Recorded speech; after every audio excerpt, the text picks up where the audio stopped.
session. Hello everyone, welcome to our today's session.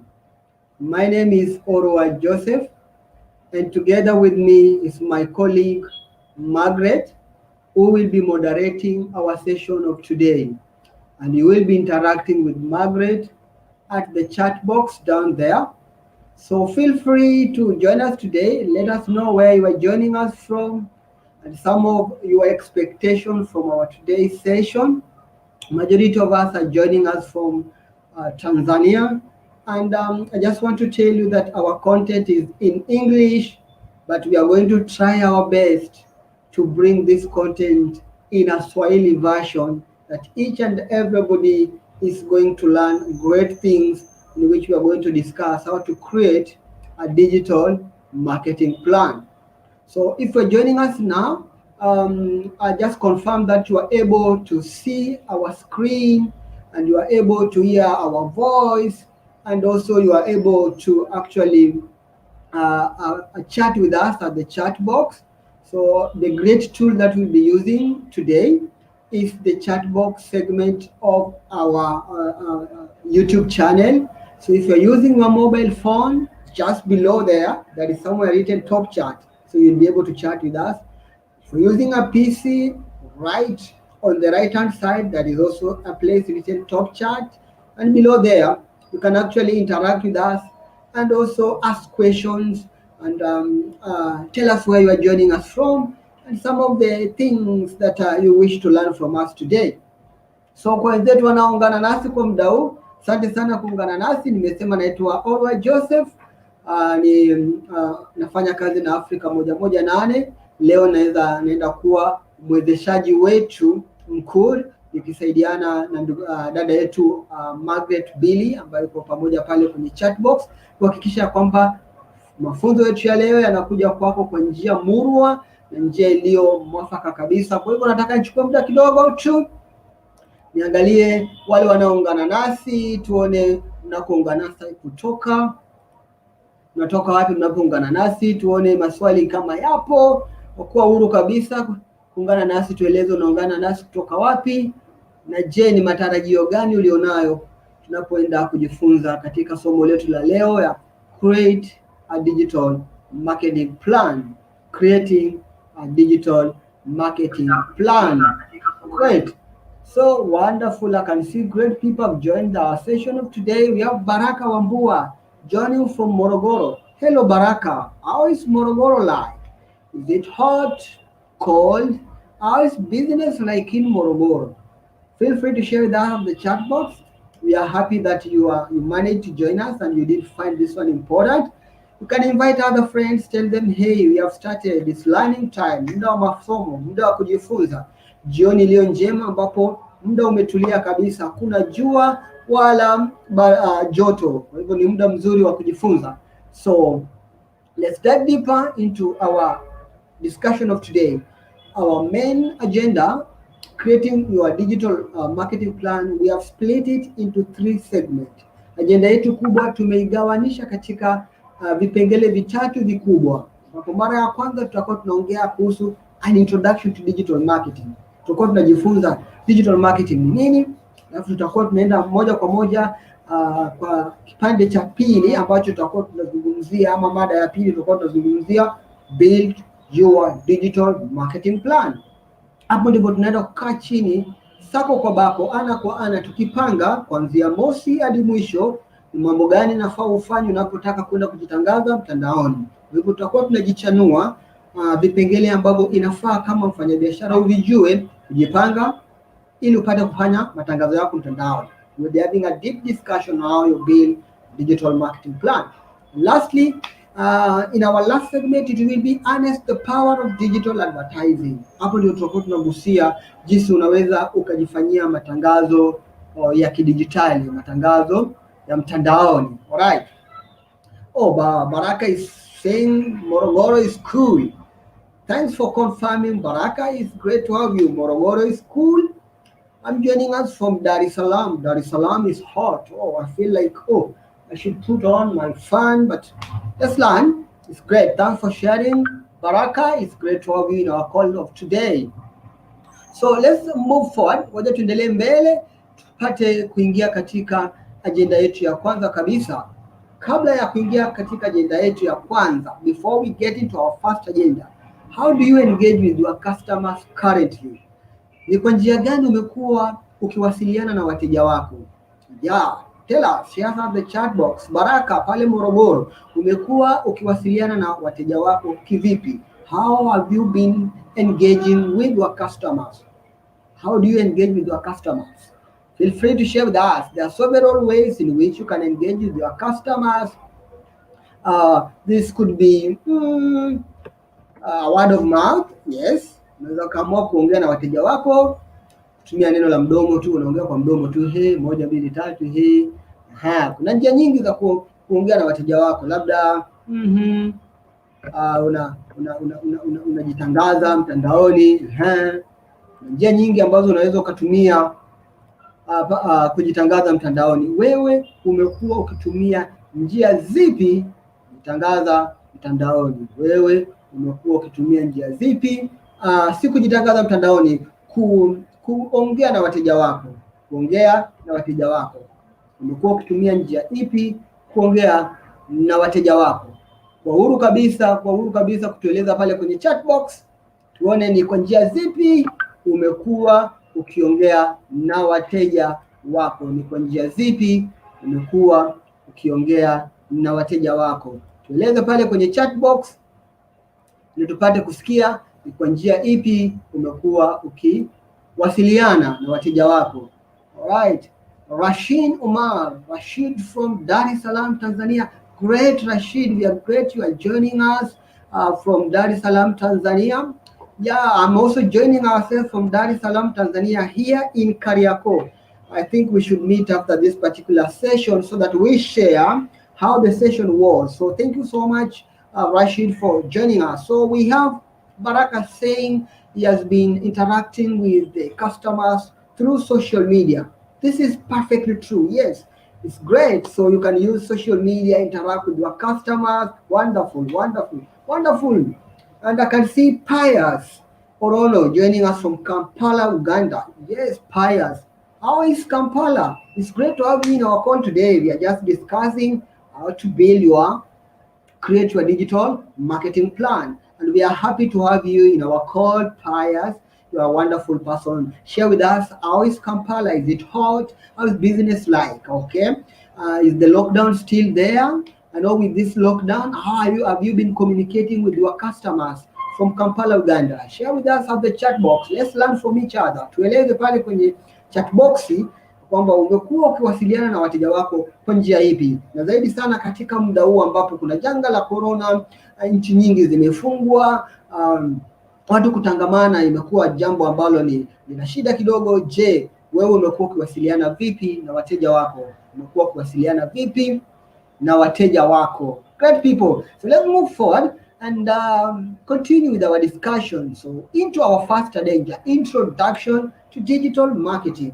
Tunaenda kutoa maelekezo kuhusu kidogo matangazo ya kidijitali. So when we say introduction to digital marketing, what exactly is digital marketing? Digital marketing ni nini? Right? Digital marketing ni nini? Ama kutafuta masoko kwa njia ya kidijitali ndiko nini sasa? Tueleze pale kwenye chat box mawazo yako, tujaribu kujifunza kutoka kwako. Tunamaanisha nini tunaposema kutafuta masoko kupitia dijitali? What do we mean by digital marketing? Feel free to share with us at the chat box and I will be waiting for your answers. If you don't want to bring your answers home, I'm ready for another question. So bring your answers quite faster, then I avoid most questions. Leta majibu yako kwa haraka ili nisilete maswali mengi kutoka kwangu. La sivyo nina swali lingine tena kwako. I have another question. What is digital marketing? Let's check a look if we have some answers, great answers coming. Oh, Benson from Karura, Kiambu, Kenya. Great. Hi, Benson. How are things in Karura, Kiambu in Kenya? It's great to have you today. So we have people from Dar es Salaam, Tanzania. We have other people from Kampala, Uganda. We have people from Morogoro in Tanzania. This is called cross-country session in which we are going to build or create our digital marketing plan. So thank you so much, Benson, for joining. So feel free to share with us at the chat box. What is digital marketing? What exactly is digital marketing? Kujitangaza mtandao kujitangaza ama kutafuta masoko mtandaoni kupitia njia ya kidijitali. Tunamaanisha nini? Right? Okay, so digital marketing, when we now want to understand this, digital marketing is the promotion of products or brands using electronic devices or the internet. It could include photos, it could include videos, apps, and so many other things. Or, in other words, ama kwa lugha nyingine tunaweza kusema kwamba kutafuta masoko kwa njia ya mtandao ni kila zoezi ambalo biashara ama taasisi huwa linachukua kwa malengo ya kuweza kuwafikia wateja, kuwaeleza wanachokifanya na wapate kuwavutia ili wanunue bidhaa ama huduma wanazozitoa. Kwa Kiingereza ama Kimombo tunaweza kusema kwamba this is all the efforts that a business or an institution put together with the focus of interesting or informing their target audience of what they are offering. It could be a product and service, and their whole intention is to win these people in order to buy from them. If this particular effort is done over the internet, boom, that is digital marketing. It could be sending text messages, videos, and what have you over the internet. Kwa hivyo chochote kile ambacho kama biashara, taasisi inafanya mtandaoni ili kuwavutia watu, kufanya watu waelewe kile wanachokifanya ama wanachokiuza ama huduma wanayoitoa, basi kwa pamoja hiyo tunaweza tukasema ni kutafuta masoko kwa njia ya mtandao. Kutafuta masoko kwa njia ya mtandao. Baada ya kuelewa maana yake, twende moja kwa moja tuangalie ya kwamba actually we are living in a mobile world. Tunaishi katika wakati ambapo kila mtu simu kiganjani, kila mara we are living in a mobile world. So mobile in particular is changing how we act and how we behave as humans. Ngoja niwaeleze kila mmoja hapa. Je, unapotoka asubuhi nyumbani kwako ukasahau simu, ni wangapi wanaweza wakaenda tu kazini ama wakaenda kwenye biashara yao na wasikumbuke ama wasirudi nyumbani kuchukua simu? Let's create an easy poll. How many people here could leave their houses or premises, go far away, forget their phones? They just remember they left their phone back and then they say, no, I don't struggle to go back and pick my phone. Alright? Ni wangapi? Utapata ya kwamba dunia sasa hizi kila kitu watu wanatumia kupitia simu. There are 747 million SIM connection in Sub-Saharan Africa. Yaani hapa Afrika kuna watu milioni 747 ambao wanatumia simu. South Africa 91% wana simu zao. Na utapata kwamba pale Nigeria katika takwimu iliyochukuliwa hapo awali kwamba 65% wa watu wanaotumia simu Nigeria walinunua vitu kupitia njia ya mtandao. So hii inatumaanisha katika hii takwimu ni jambo gani tunalojifunza kwenye hii takwimu? Hapa tunajifunza mambo mengi ikiwepo ya kwamba watu wengi wanaenda mtandaoni kupitia simu. Kingine ambacho tunajifunza ya kwamba watu wengi wanatumia simu kununua bidhaa mtandaoni. Kingine tena tujifunza ni nini tena? Ya kwamba unaweza ukawafikia watu wengi zaidi sana kwa njia ya simu. Kutumia mtandao unaweza ukafikia watu wengi sana kwa njia ya simu. So why is this statistic important for us? We will be learning more on how these statistics need to gauge and trim our digital marketing plans that we are considering to create today. Okay, let's move forward and get to learn another question here. Tuko na swali hapa. Swali hapa naomba jibu tafadhali. What opportunities might arise from connecting with customers online? Alright? Ni baadhi gani ya fursa ambazo zinaweza zikapatikana kwa biashara ama Ni baadhi zipi za fursa ambazo zinaweza kuja kwa biashara kwenda mtandaoni, kwa mfanyabiashara kuipeleka biashara yake mtandaoni? Naomba jibu. Please provide your answers in the chat box. I will be taking a look at them and to see some of your answers. Great. Yeah, right. Great people. I can see great people advertising using the internet. Thank you. Thank you, Orono, for sharing with us. You can advertise using the internet. Great. I can see greater conversation going on here. Oh, Benson say nashukuru. Karibu sana Benson. Oh, Mwita Nyansoho. Hi everyone, Mwita Nyanso from Kenya. Hi Mwita, mbuya warai. Alright. Habari ya unakotokea. Nafurahi sana kukuona kwenye somo letu la leo. Great, we are going to build and create our digital marketing plan. Nafurahi umekuja nasi na nasubiria majibu yetu. What opportunities might arise from connecting with customers online? I want to share some with us, but waiting for your comments down there at the chat box. We have several that comes. Number one, increase reach. Yani kuwafikia wateja wengi. Unaweza ukaongeza upeo wako wa biashara kwa kuwafikia watu wengi zaidi sana unapochukua biashara yako na kuipeleka mtandaoni. Vile vile unaweza ukajifunza, learn about your customers. Right? You can be able to learn about your customer. How? Unaweza kujifunza ukajua tabia ya wateja wako. Kivipi?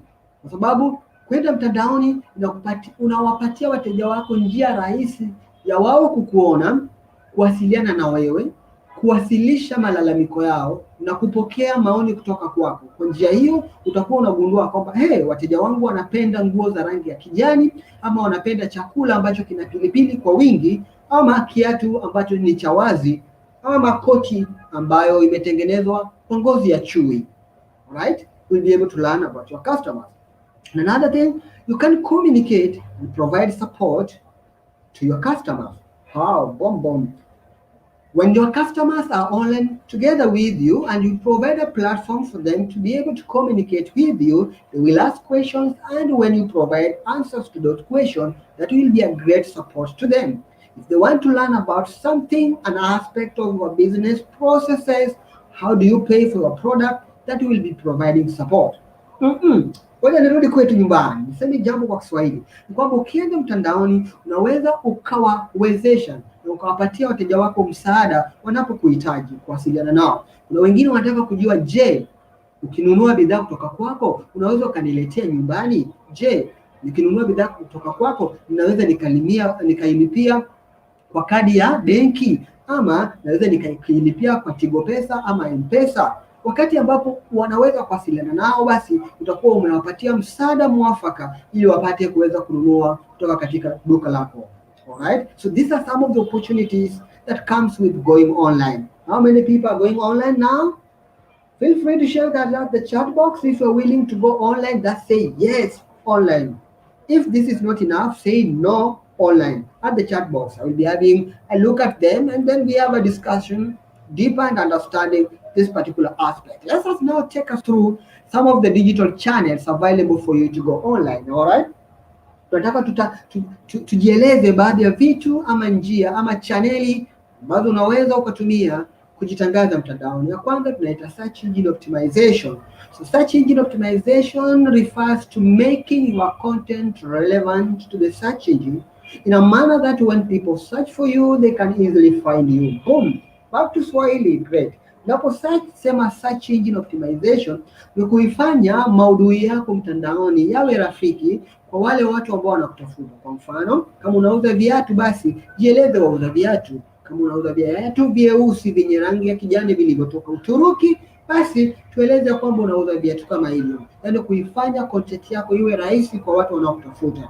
Sababu watu wanaokuja mtandaoni wana tabia zingine ambazo labda lazima tuzijue kwa leo. Kwanza, wana muda mfupi sana mtandaoni. Pili, wanajua wanachokitafuta. Na tatu, sema la tatu ama bado unaweza ukatuongeza. Tabia nyingine ya kwamba kuna njia wanayohitaji huduma hiyo ipatikane. Kwa mfano, kama ninauza viatu kutoka Uturuki, basi anayetaka viatu kutoka Uturuki atakuja kwenye mtandao na kusachi viatu kutoka Uturuki.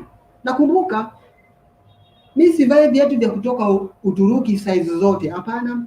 Navaa viatu vyeusi kutoka Uturuki nambari 6 yenye bei kutoka 100,000 hadi 50,000. So sometimes people searching for you online, they can be that pretty precise on what they want, and therefore you need to use those particular words in describing your presence online, all right? So that when people search for you, they find you. Great. Another thing is search engine marketing. Sasa search engine marketing hapa ni njia ya kujitangaza mtandaoni. Great. Let's just move to this. So search engine marketing ni njia ambapo unajitangaza mtandaoni, unaeleza watu kuhusu. Kwa mfano, ukienda kwa Google usearch kwa mfano shule iliyo karibu nami, utapata kuna results zingine ambazo zina neno AD. Okay, ngoja tujaribu kufanya search hapo. Okay, schools near me. Right. Schools near me. Oh, near me. Pam. Tuangalie schools near me. Wow, no. Schools haileti vizuri. Ngoja tutumie hotels. Right? Ngoja tutumie neno hotels. Wow. Ngoja tujaribu jambo hapa. Nataka nikuonyeshe kitu ambacho tunamaanisha search engine marketing ili tupate kujua vizuri. Ngoja tutazame hapa tunapotafuta hotels. Alright. Nimesearch neno hotels, right? So nilipo search hapo hotels, sijasema hata in Tanzania, hotels, just searching the word hotels. Kuna haya yaliyotokea. Matokeo ya kwanza hapa yana AD. The first result has AD. So this AD means this particular advertisement has been promoted. Yeah? Ni tangazo ambalo limeboostiwa. Ngoja tuiseme kitanzania, tangazo ambalo limeboostiwa kidogo. Yeah? Ili hapo nalo limeboostiwa. Alafu ukija hapa, hizi ni hoteli ambazo zimesajili kwenye Google My Business. These are hotels available on Google My Business. So they have localized the content. Ukienda chini unapata matokeo mengine ambayo hayana AD. Kwa hivyo ukitaka kufanya search engine marketing, unaongeza hapo AD kuonesha kwamba umeilipia tangazo lako ili lipate kuonekana. Ukienda hapa chini, watu wamejisajili kwenye Google My Business. That is local content being registered in Google My Business. And hapa chini sasa kuna matokeo, na haya yametokea hapa mara ya kwanza kwa sababu wamefanya kitu kinachoitwa search engine optimization. Great. So let's get back to our presentation so that we can proceed with what we were sharing. So that is search engine marketing. Then we have social media marketing. So with social media marketing, matangazo ambayo yanatumika kupitia njia ya mitandao ya kijamii, kwa sababu unaweza kuwa unatembea pale Instagram unapata boosted post, kwa Facebook pale unaona boosted post, vitu kama hivyo. Sasa hapo unaweza ukajitangaza kwenye mitandao ya kijamii. Hii ni njia mojawapo ambapo unaweza kujitangaza. Tuna kile ambacho tunaita display marketing. Wow, sasa display marketing ni nini hapa sasa? Ngoja tujaribu tutafute display marketing. Ngoja twende YouTube tuone kama tunaweza kupata mfano wa display marketing. Ngoja tuone kama tunaweza kupata mfano wa display marketing pale YouTube. Alright, ngoja tuone wapi. News. Ngoja tutazame kama tunaweza tukapata kitu display marketing. Alright. Niko YouTube hapa, ngoja tushare na wewe ili upate kuona display marketing inavyofanana. I want to share with you what we mean by display marketing, and I want to try YouTube. Tell me what to search on YouTube. Are you ready there? What do you want me to search on YouTube? Tell me, somebody to tell me at the chat box. Maybe let's say diamond platinum, right? Boom. Wow. Diamond platinum. Let me check if you have display. Alright, we don't have a good example of display marketing here. Alright, this is not an example of display marketing. Alright, let me try to do another search. Tuko Kenya News. Tazame, lazima tutapata mfano wa display marketing, right? So great, let me see. Wow, great. A good example of display marketing is here with us. Let me check if you can see. Great people. So this is what we call display marketing. I've just visited the site Tuko. And when I point to the site Tuko, there is this particular banner. Would you like to be aware of, oh no, let me say no. There is this particular ad here. Seeing white with Grammarly, it is free. Hii hapa tunaita display marketing, right? Imejitokeza tu hapo. Just the word as they say, it displays out. Yani ni matangazo ya kujianika. Wafanya kitu kingine, alafu unashtukia tu kitu kimejianika, right?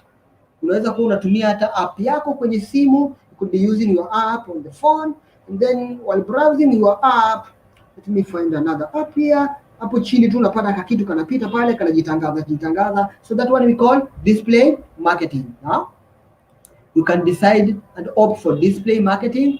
Great people. So that is an example of display marketing. Thanks, guys. Now we understand what we mean by display marketing, and we will be also having a discussion around it. So that is display marketing, matangazo ya kujianika. Unajipata una browse kitu pale, alafu kitu kinakuja tu. Mengine huwa yanakuwa ambayo yanahusiana na vitu ambavyo umekuwa ukisearch online. Kwa mfano, unaweza kuwa mtandaoni una search kiatu fulani, ukienda Facebook kakiatu wako kanakufuata huko. Unaweza kuwa unaenda sehemu fulani, uko Instagram, ukirudi maybe Twitter, tangazo lile linakufuata.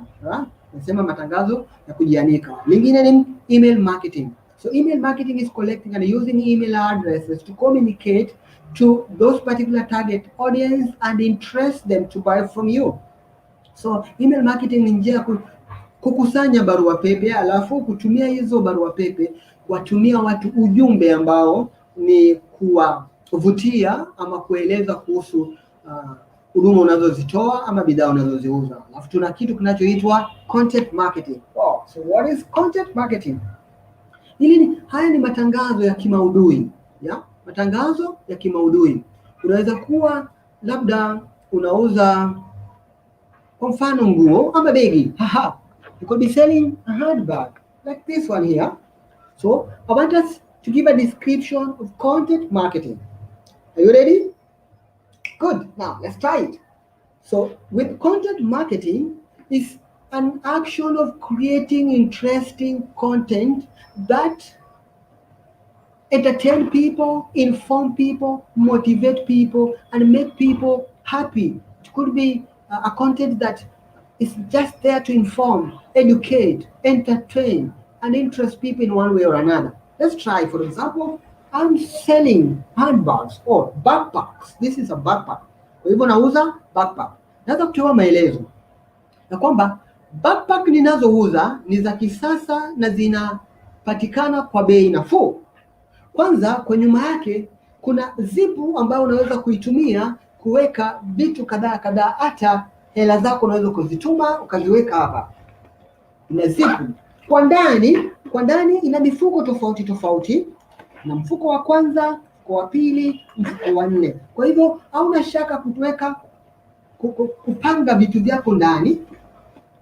Kuna mifuko mitano mikubwa, 1, 2, 3, 4, 5. Alafu kuna mifuko mingine midogo ambayo inakupatia fursa ya kupanga vitu vyako hapa, kama ni kadi za benki, kama ni hela labda unataka kuziweka huko ndani, ufunguo wa gari, vile unaweka business cards hapa ndani. Hili begi ni zuri sana, linadumu, limetengenezwa kwa ngozi na lina ubora wa miaka 10 bila kuharibika, na vile zip yake iliyotengenezwa ni ngumu na ibomoki. All right, okay, let me leave it there. So did you get that one? I'm giving you a description of the bag. It's good. I'm informing you that it has several components and spaces within. You can put your laptop, your books, your notes, your pens, your wallet, your business cards. But I've not told you to buy. I'm just interesting you. So that exactly is called content marketing. Great people. Are you ready now? We move forward? No, before we move, let me pause for getting question. Let's tusimame kidogo tuone kama kuna maswali ambayo tunaweza tukayajibu pale. Twende moja kwa moja Benson. Okay.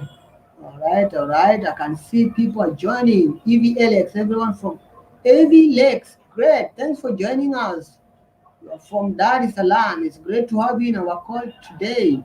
Elvi say yes online. Count me in, Filippo Lulale. Great to have you, Filippo Lulale, in our discussion of today.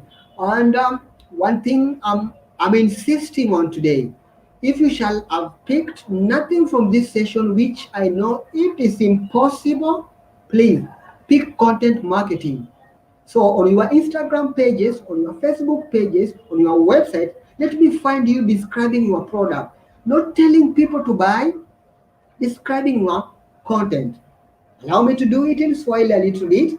Kama utakuwa umepata bure kabisa kwenye somo letu la leo, basi ili lisikukose, ya kwamba uende ufanye kitu kinachoitwa maudhui. Tumia maudhui kuuza, ambapo pale unaamua kutoa maelezo ya bidhaa fulani bila kuambia watu wanunue. Kwa mfano unasema tu labda kuna nguo ama kiatu, ubora wa kiatu. Labda ni rahisi kufua, inakauka haraka, kutembea si nzito, soli ni ya raba. Unaeleza tu watu na hujawaambia wanunue.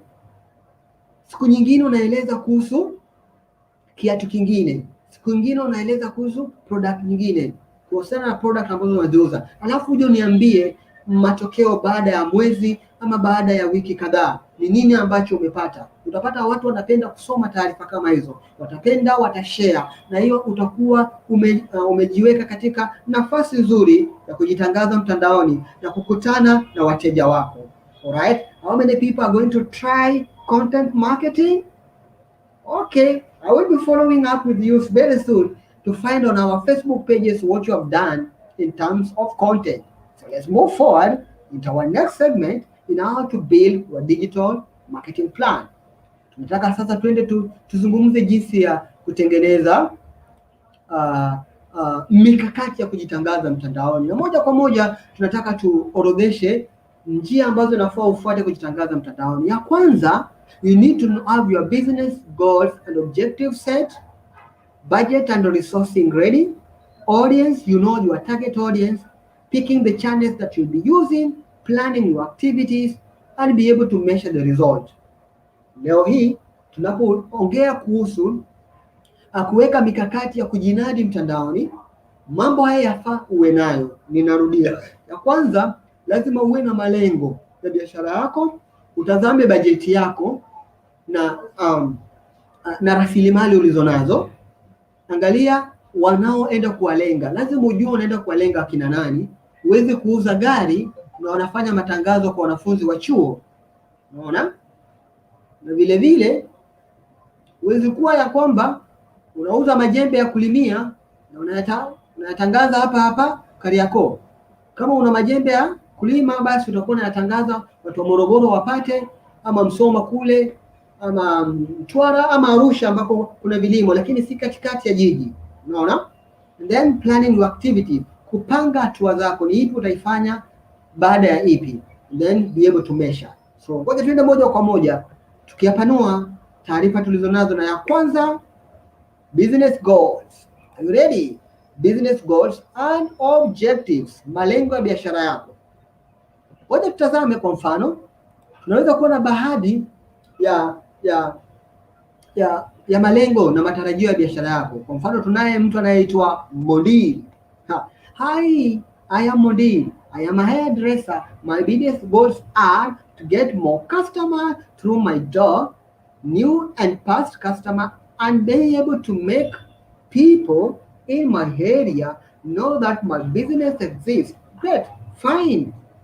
Malengo ya Mondil ni kuweza kuwafanya wateja waje kwenye duka lake, na vile vile anataka wateja ambao watu wanaoishi katika eneo lake wajue ya kwamba duka lake liko pale. Je wewe, to you, what are some of your business goals? Feel free to share that at the chat box there, because we are building and creating digital marketing plan. The first thing, you need to have your objectives and business goals right. Usiwe tu mtu anayefanya biashara, lazima uwe na malengo. Mwaka huu nilianza na 500,000, mwakani nataka nifike 10,000. Nitafikaje vipi? Nitafanya hivi kwa kuuza bidhaa zangu zaidi. Utauzia wapi? Nitauza umeuza mwaka jana, bado uko peke yake, basi nitapanuka niende Arusha na Mwanza. You need to have some goal and objectives for your business. Right? So the next thing that some of the objectives, tunapoangalia objectives zako, yani malengo yako ya kidijitali. Inawezekana unataka watu wengi watembelee tovuti yako, watu wengi wanunue kutoka kwako, ama watu wengi wakufuate kwenye mitandao ya kijamii, ama ukiwa Instagram ama Facebook, unataka watu wakufollow ama wakulike. Increase online reach and awareness, wafanye watu wajue kwamba biashara yako ipo, wajue yani biashara yako ipo. Haya yatakuwa baadhi ya malengo yako ya kimtandao. Sawa sawa. Kwa hivyo unapokuwa na malengo makuu ya biashara yako na unataka kwenda mtandaoni kufanya matangazo, malengo ya kwenda mtandaoni lazima yaoane moja kwa moja na lengo lako kuu la biashara. Kwa mfano, kama lengo lako kuu la biashara ni kufungua ofisi 3 zingine, moja Morogoro na nyingine ifungue Mtwara, ikiwa ofisi yako kuu ilikuwa Arusha kwa mfano, kama haya ndio malengo ulionayo, basi itakuwa unakuwa na malengo ya mtandaoni yanayohusiana na ama yanaoana na lengo kuu la biashara yako. Kama unataka kufungua ofisi mpya ama unataka watu wanunue zaidi kutoka kwako, basi malengo yako ya kimtandao lazima yaoane na malengo yako ya biashara kuu. Kwa hivyo hapa kikubwa sana, lazima uwe na malengo yako ya kawaida, lengo kuu la biashara yako lazima yaoane na malengo yako ya kwenda kujitangaza mtandaoni. Usiwe mtu ambao unataka kuuza bidhaa zako kwa wingi na ukienda mtandaoni unataka watu wa like page yako. Ingawaje kwa njia moja nyingine watu ku like page yako itawafanya upate wateja, but lengo lako kuu ni lipi? Inawezekana lengo lako kubwa unataka watu wajue ya kwamba ofisi mpya imefunguliwa Arusha, alafu pale kwenye unapoenda mtandaoni unaambia watu watembelee ofisi yako ya Kariakoo.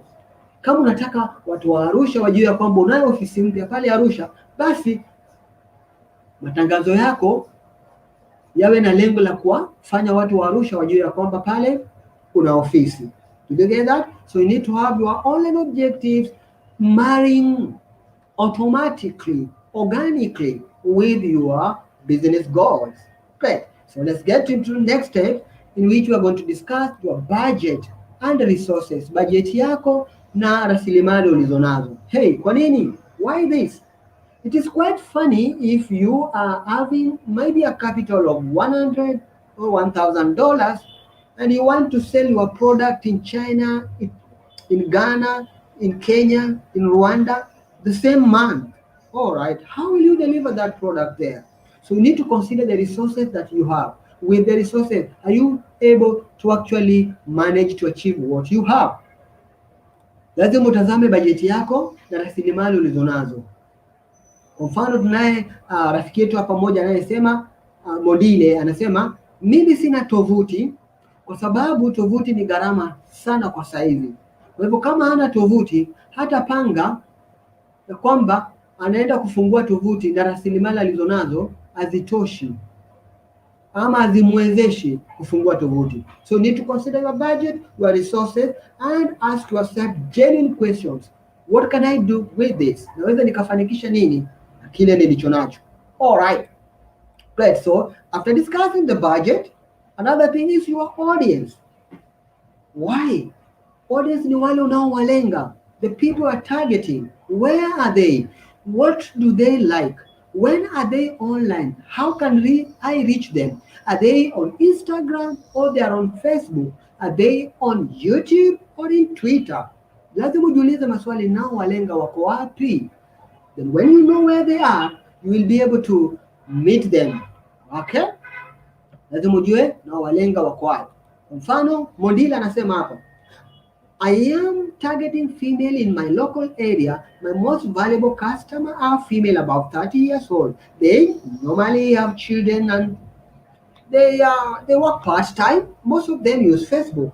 Kwa hivyo Mondili anasema yeye anaotaka kuwauzia bidhaa yake, ambapo anataka kuwatengenezea nywele, hawa watu ni wanawake, ni jinsia ya kike, miaka yao ni 30 na zaidi, mara nyingi wana watoto, na kwa kweli wanafanya kazi part time, si full time, na wengi wao wanatumia Facebook. Hapa mtu ameshajua wale anaoenda kuwalenga. Je, wewe watu unaowalenga, feel free to describe your customer, your audience at the chat box. Allow us to get some insight from you. Moja kwa moja shiriki nasi pale kwenye chat box, utueleze ya kwamba wewe wateja wako wako wapi, unawaeleza. Je, unawajua? Describe your audience at the chat box. Feel free to let us know. Uko wapi? Je, unawajua? Right? Let's learn from you even as we get these examples done. That's knowing your audience. And the next thing is marketing channel. Ni channel zipi ambazo unaenda kutumia kuwafikia wateja? Je, kama wako Instagram, utaamua kwenda kutangaza Twitter? So understanding and knowing the channels that you are going to use will help you. Kwa mfano, if you want to increase online objective is to increase online reach and awareness, you can use display marketing, social media and content marketing. Depending on your objective, kutokana na kile ambacho unataka kufanikisha. Kama lengo la kwenda mtandaoni, mfanya biashara mwenzangu, lazima ushajua lengo lako kuu, ushajua bajeti yako, umejua walengwa na kina nani, unatafuta njia ya kuwafikia. You remember I showed you display marketing, search engine marketing and search engine optimization, how they work? Yes. So you pick the right channel according to what you want to achieve. Right. And the last thing, you plan your activities. What are you going to do? Ni nini unaenda kukifanya? Jipange, panga utaratibu wa yale mambo unaenda kuyafanya. Kwa mfano unaweza kusema my online objectives are to reach more people in my local area and to get more returning customers. I don't have a website yet, as it is too much of an investment right now. So, naweza nikajisaidia vipi? If the website is expensive. So, this is something that I could do. I will list my business in Google My Business. I remember, nakumbuka kila mmoja ile hapo tarehe za nyuma hapo tulijifunza umuhimu wa kujisajili kwenye Google My Business, na kwa wale ambao hawajajisajili ni jambo ambalo unaweza ukalifikiria kujisajili kwenye Google My Business. Then ukijisajili pale kwenye Google My Business utapatikana, mteja akikutafuta kwenye Google anakupata. Labda unaweza ukaamua utengeneze Facebook page ili upate kuwatangazia watu biashara zako, na kutumia Facebook page pale unaweza ukapata insight kutoka kwa watu, unaweza kutoka matokeo, unapata data ile ambayo unaweza kupatia taarifa ya nini cha kufanya ili kuwafurahisha na kuwavutia wateja wako. So you plan your activity. What are you going to do? How are you going to connect with your customers? All right? Do you have a plan for your digital marketing? Do you have a plan? For everybody joining us up, a courtesy of Digital Launchpad, sponsored by NORAD and Africa on Net, I believe you have digital account executive. Leo hii nenda waulize na kwamba digital marketing plan yangu iko wapi? Unaweza ukanisaidia nitengeneze moja. So if you come up with one, it will be easier for you to implement it. And lastly, be able to measure the result. Yeah? Inafaa uwe ni mtu ambao unaweza ukapima matokeo. Be able to measure your result. Let your result be specific, measurable, achievable, realistic, and time-bound. What do we mean by this? When you mean specific, unaposema ni specific, ngoja liwe jambo husika, jambo bayana ambalo unataka kulifanya. Nisiwe kwamba mimi nataka kuwafikia wateja wote Tanzania. Ni wangapi unaotaka kuwafikia? Wanatoka wapi? Ni wateja wa aina gani? Right? Measurable. Kiwe ni kitu ambacho kinaweza kikapimwa. Usiseme tu wateja wengi, nataka kuwauzia wateja wengi. Wengi kiasi gani? Hata 2 ni wengi. Right? Kama ni 200, kama ni 300, lazima uhitaji. A stand for achievable. Je, kile ambacho umekiandika chini kama lengo lako ni lengo ambalo linaweza likatimika, ama ni lengo ambalo ni ndoto ya usiku, ni ndoto ama mshale gizani, rungu majini uweze kumua samaki. So is this particular objective achievable? Is it realistic? Je, ni jambo ambapo kiuhalisia linaweza likafanyika, ama ni jambo ambalo haliwezi likafanyika? Then time bound. Hili jambo hautalifanya milele, wekea muda wake kwamba nitalifanya kwa mwezi mmoja, miezi mitatu na miezi minne. Right? So that is ready. So smart objectives. Unaweza kuwa na malengo makubwa kama mimi nataka niongeze mauzo ya mtandaoni, lakini ili iwe smart unasema nataka niongeze mauzo ya mtandaoni kwa 20% baada ya miezi mitatu. Okay, that now looks smart. Yeah? If you want to increase brand awareness, unataka tu umaarufu wako uenee, unaweza ukasema mimi ninataka niongeze umaarufu wangu kwenye mtandao wangu wa kijamii ama akaunti yangu ya Instagram na watu ili watu 40% zaidi wapate kunifollow. Look, that one now is smart now. So that is what you should do. Let your objectives be smart. Tukiweka digital marketing plan in one slide. Digital marketing plan in one slide. If you can forget several things, you can take a photo of this. Unaweza ukapiga picha hii slide. Kwamba in digital marketing plan, you need to have your goals right, know your audience, know the channels you'll be using, plan your activities, what you're going to do, have your online objectives, and have smart objectives. Hakikisha una malengo ya biashara yako, una walengo unaenda kuwalenga, una channels ambazo unaenda kutumia kuwafikia, umepanga hatua mambo utakayoyafanya, unayo online objectives, yani matarajio ama mipango ambayo unataka kufanikisha kimtandao, and then uko na smart objectives. Great people. Let's pause now for a few minutes to see if you have any questions that have come forward ili tupate kuyajibu. Ngoja tu nasubiri maswali yetu. All right. Naona maswali yamekuja kwa wingi, ngoja niende nitazame baada ya maswali ambayo yamekuja hapa. Tunaweza tukayajibu kabisa yote maswali ambayo yamekuja, tuone. Mkuu, wafahamu lugha yangu, mwita Nyanso Mboya Warai tata. Hiyo lugha tunaijua kidogo, tunajaribu. Asante sana na karibu, nimefurahi leo. Baada ya hapa tunaenda kula kichuri. Mwita, baada ya hapa tunaenda kula kichuri. So, great. So let me check on our discussions. Evans Rabari is in the house. Thanks, Evans. So we have Barack Wambura, same digital marketing. This session is an introduction. Will there be an expansion? Great. Thanks so much, Baraka. I have your question here. Digital marketing. This session is an introduction. Will there be an expansion of knowledge as per each channel for digital marketing in future? Great, Barack. Thanks so much. We have a lot in store for you, Barack Wambura. And towards the end of this particular session, we will be sharing you resources that you'll be able to learn online. And Barack, if you are joining us courtesy of Digital Launchpad, we have a digital account executive that you can actually forward your questions if you want to be helped in a specific area. They will be able to address you. But towards the end of this particular session, we have a link to great resources that we will share with you, and you will be able to learn and get the in-depth. I'm glad we're getting this and we're finding it important, and you feel like more should be given out. We still have so many other sessions which will be having discussion on how we can implement digital marketing, and we will be letting you know, but great resources online are available. You can always also follow up on our social media platform, Digital Skills AF, Digital Skills Africa. We are both in Instagram, we are also in Twitter and also YouTube. Towards the end of this session, we will also be sharing those particular social media channels so that you can ask questions and we take it online. Every question we take it online.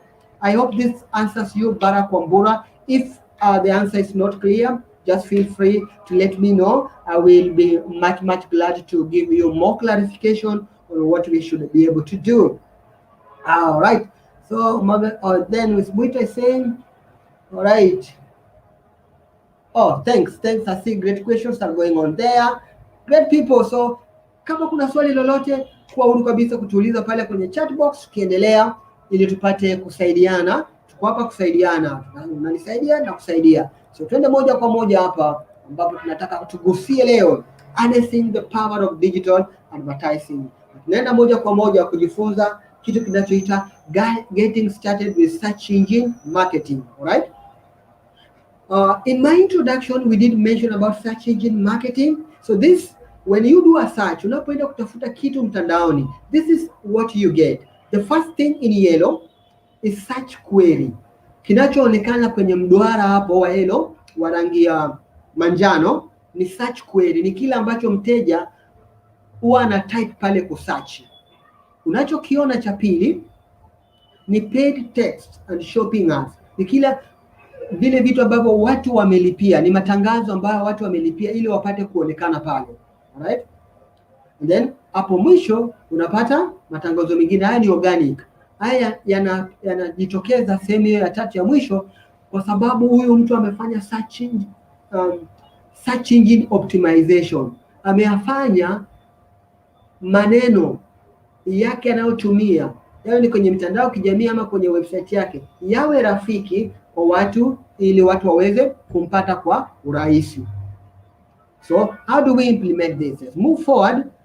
Kwa njia gani unaweza ukafanikisha search engine marketing, kujitangaza kwa njia ya mtandao kwenye website? Kujitangaza kwa njia ya mtandao kwenye website. Ya kwanza, yafaa uelewe wateja wako. Understand your customers. The first thing, if you understand your customers, you will know where they are, you will know the words they are using when they search for you. Let me tell you one thing. Hata ukiwa na Facebook page au Instagram, lazima ujue wateja wako. Wateja wako wanatumia maneno gani wakitafuta mtandaoni? Kwa sababu kuna watu ambao wengine wanatafuta si Instagram peke yake, hata ukienda kwa Google, pengine mtu anaweza akatafuta kwa mfano Down syndrome Tanzania. Syndrome Tanzania, right? Ngoja nikueleze jambo hapa. Ninapomaanisha know your customers, alright?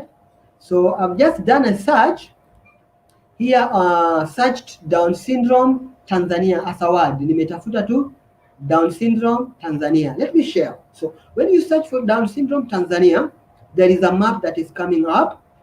Inaonyesha kuna ramani, inamaanisha amejisajili mtandaoni. Kwa hivyo ukienda hapa kwenye ramani utampata Down syndrome Tanzania. Ukienda hapa chini kuna link ya BBC.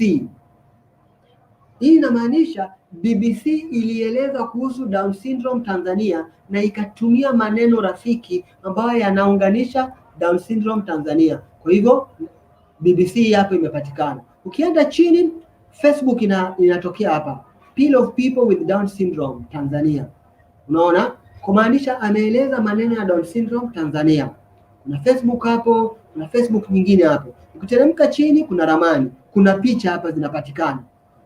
Alafu kuna hii tovuti vile vile inaongea kuhusu Down syndrome Tanzania. Alafu hapa hivi unapata tovuti sasa, website. Kwa maana hiyo Down syndrome Tanzania wana tovuti, lakini watu wengine wamewaeleza zaidi kuliko jinsi walivyojieleza, na ndio maana wanapatikana kwa njia rahisi kwenye hizo mitandao mingine. Alright? So that is the power of search engine optimization. So you have to know your customer, know what they will use to search you, know how they will find you, and you use those words to describe yourself. Unatumia hayo maneno kujieleza pale mtandaoni. Then find keywords. Ukishawajua wateja wako, utajua yale maneno makuu wanayoyatumia kukutafuta. And then you create your ad copy. Unatengeneza tangazo lako. Ukishatengeneza tangazo lako, unaipublish na inakuwa hewani. Ni rahisi sana. Ni rahisi sana. Ngoja tulete utofauti kati ya kufanya matangazo kwenye website ama tovuti na kufanya search engine optimization. Tulipotafuta schools, hotels. Alright? You remember we did search for the word hotels. Tulitafuta maneno kutumia neno hotels. Ngoja nitushie tu na mimi hapa. Yeah. Tulipotafuta neno hotels. tulete tulipo tafuta neno hotels. Alright. Okay. Hotels. Alright. Unaona hapa ile limetangazwa. Ndio tunaona hapa liko na AD. Alafu hapa lingine kuna matangazo hapa. Hao watu wamejisajili kwenye Google My Business, kuna ramani hapo, alafu kuna hizi tovuti. Kwa hivyo wakati utofauti uliopo kati ya haya matangazo unayoyaona, utofauti uliopo kati ya haya matangazo unayoyaona, haya yaliyotangazwa hapa, yaliyotokea hapa juu na yale ambayo yametokea hapa chini, ndio tunataka kutazama utofauti ni upi. Yeah? We just want to look at those particular differences. We want just to look at those particular differences quickly. All right, so let me go there. Yes, so kujitangaza pale, ukijitangaza mtandaoni unalipa ili upate kupatikana nafasi ya kwanza, alafu una bid, una nadi, yani maneno makuu ambayo yatatumika yananadiwa. Kuna mmoja anasema ili neno likitumika wewe uko radhi kulipia kiasi fulani cha hela, mwingine anasema yeye anaweza kuhusia kiasi fulani cha hela, yule ambaye amelipa zaidi ya hela anaweza kupata nafasi ya kuonekana pale kwanza. So you bid for your keywords and then you can get to the first page straight away. Kwenye matangazo pale umejikuta hotels, kuna hoteli ya kwanza ilijitokeza pale juu, nafasi ya kwanza.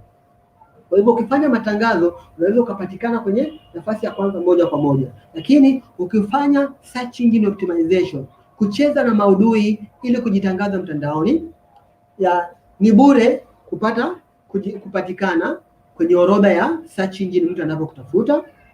Alafu unatumia maneno makuu, keywords. Use keywords, the keywords for people to find you. Unatumia maneno makuu and then inaweza ikachukua muda mrefu kidogo ili kupatikana kwenye nafasi ya kwanza. Inaweza ikachukua muda kidogo. Tuendelee mbele tuangalie how to get started with search engine optimization. Ili ufanikishe maudhui yako kwenye mtandao, aswa unapo tumia search engine optimization. La kwanza, ukitumia kwa mfano website yako unaweza ukailist kwenye Google Console. Unapoweka kwenye Google Console, unaifanya Google ielewe website yako kwa urahisi, ili wakati mtu anakutafuta Google inajua kwamba huyu mtu anachokitafuta kinapatikana kwenye website fulani ambapo ilisubmitia kwenye Google Search Console. And then la pili, isaidie Google to find your content. Inamaanisha kuna website tofauti.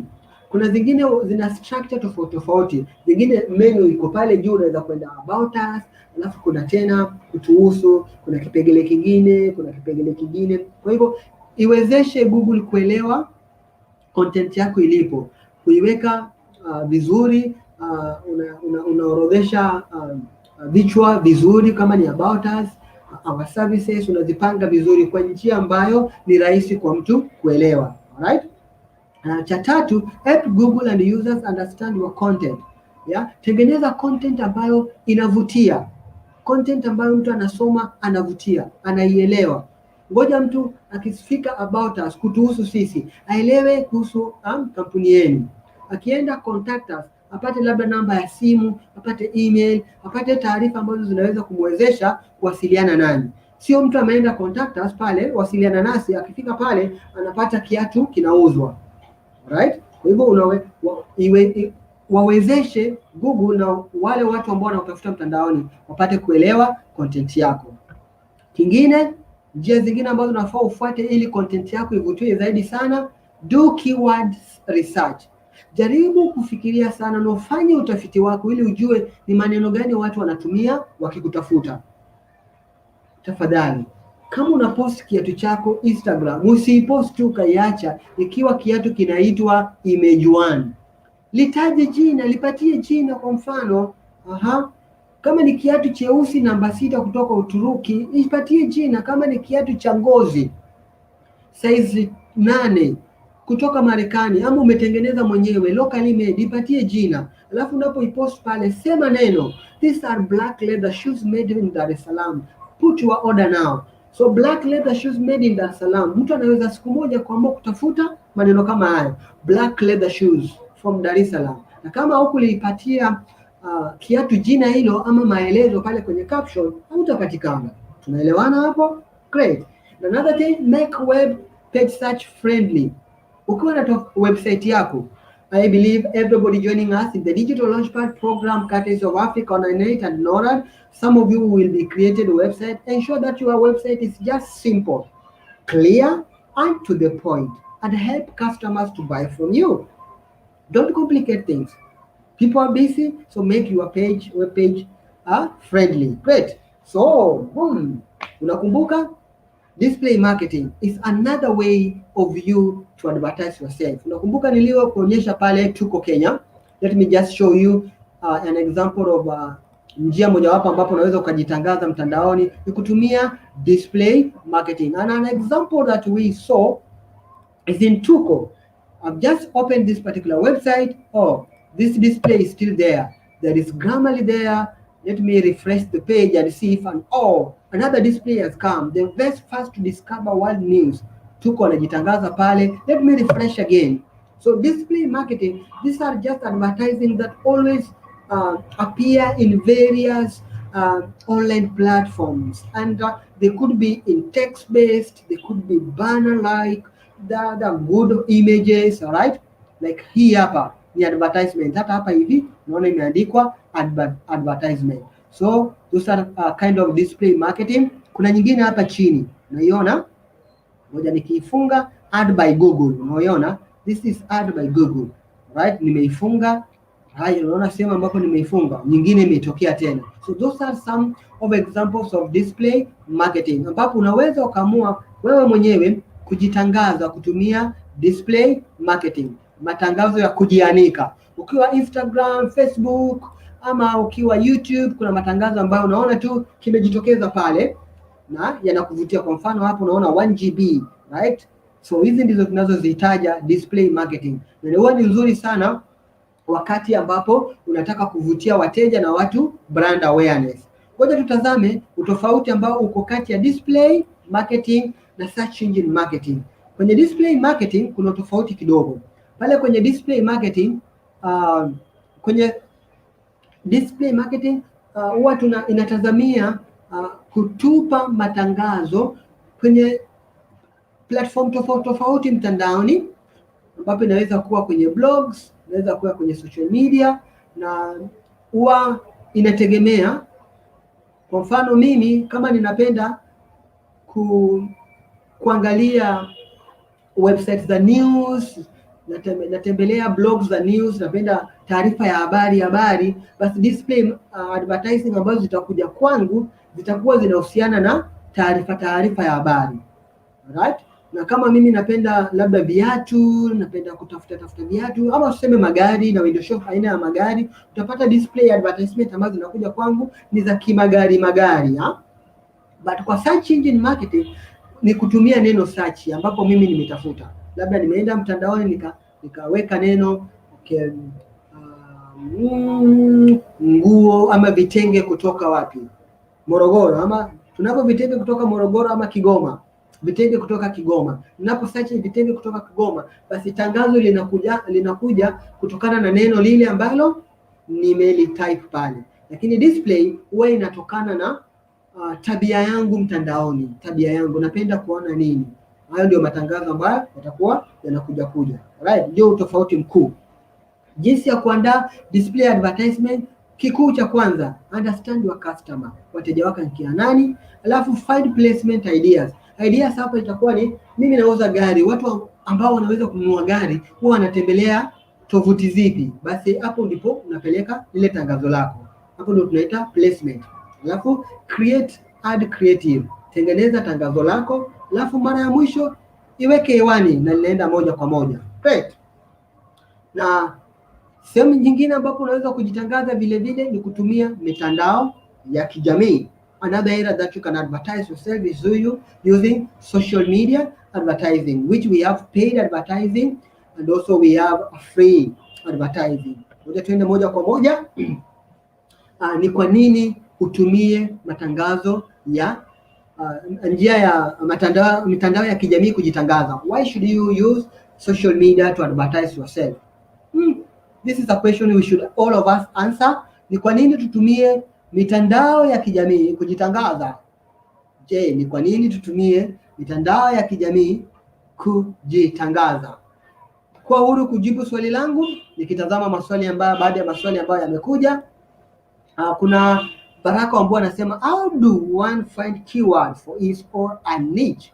Thank you so much Wambura. It's great. We have several tools that you can use actually for you to have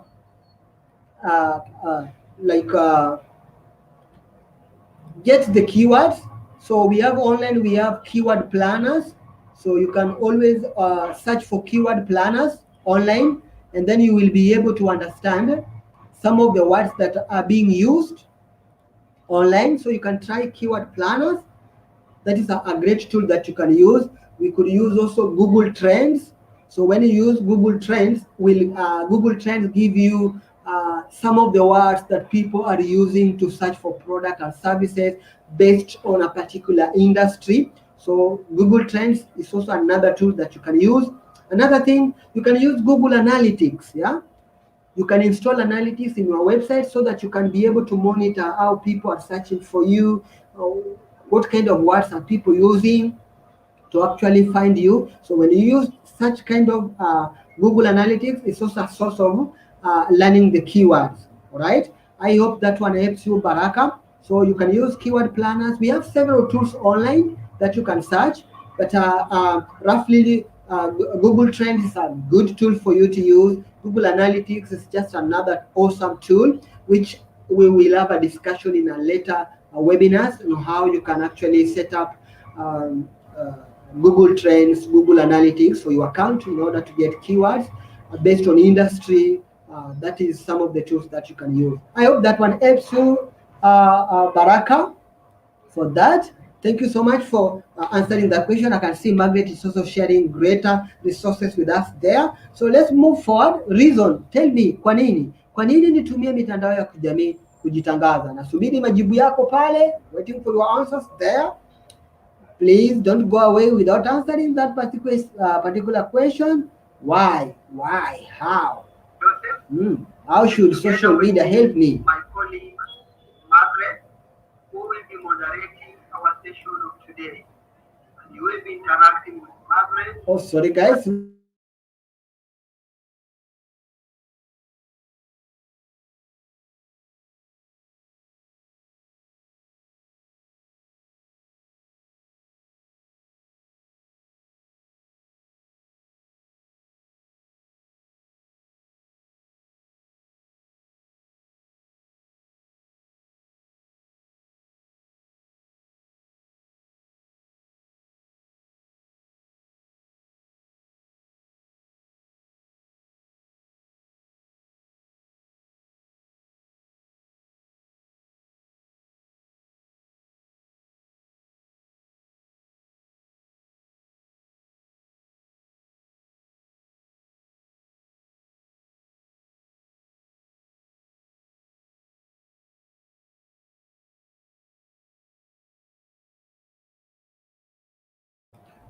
Great people. So waiting for our answers.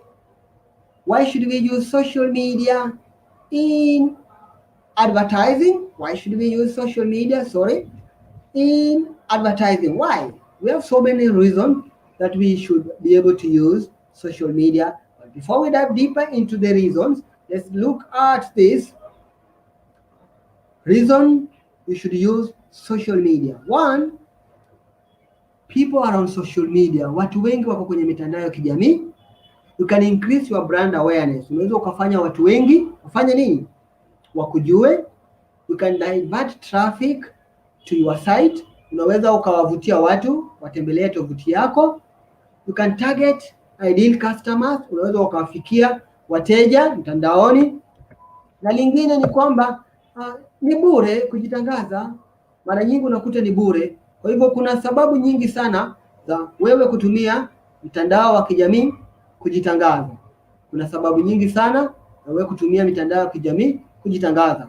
Unaweza ukatueleza baadhi ya sababu hizo ambazo zinaweza zikakuwa za msingi kutumia mitandao ya kijamii kujitangaza. Twende moja kwa moja tuone utofauti kati ya matangazo ya kijamii. Tunayo matangazo ya kijamii ambayo yanalipiwa, we have paid, and also we have unpaid social media or organic. The differences, tuangalia pale tofauti pale kwenye organic. Zile ambazo tunasema organic social media marketing ni bure, matangazo yanatoka kwako na kwa watu ambao wanakufuata na marafiki wa watu wanaokufuata. Lakini kwa yale ya kulipia, unalipia kwa watu kuona tangazo lako na watu kufanya kitu kama kuclick, kulike, kama kushare, na vile vile unaweza ukafikia watu wengi zaidi kwenye mtandao. You can reach more people, and people don't have to follow you in order for them to see their ad. People don't have to follow you for them to see your ad. So how to set up for social media, jinsi ya kujiandaa kwa mitandao ya kijamii. Kitu cha kwanza, choose your objectives. Jua ni kwa nini nataka kwenda mtandaoni. Cha pili, choose your audience. Where are they? Where are your audience? What do they do? What do they do? What exactly do your audience do while they are online?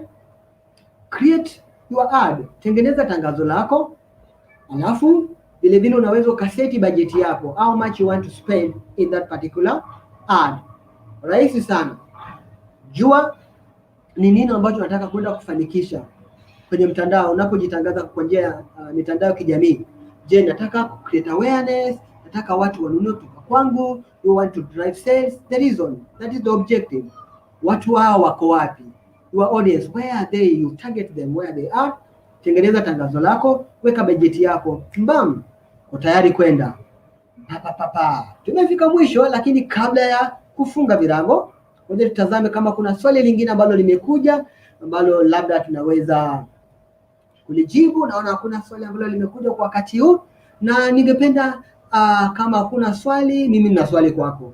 Leo na maswali kwako. Hauna swali, mimi nina swali. I have a question for you. Today it was only a single session. It was only an hour session. What are you going to do next after this particular session?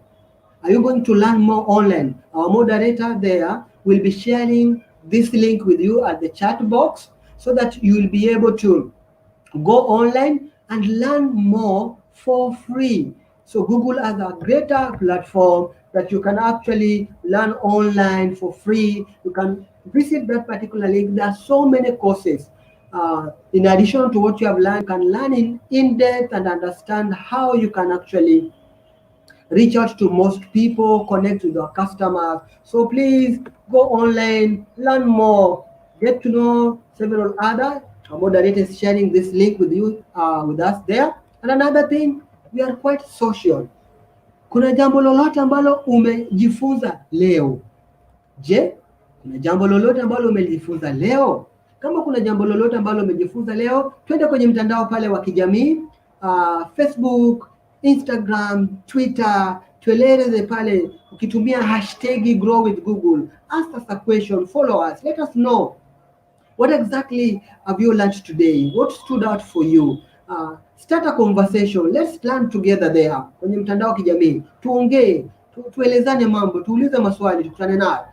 Margaret pale atakuwa anatupatia hizo link zetu za mitandao ya kijamii.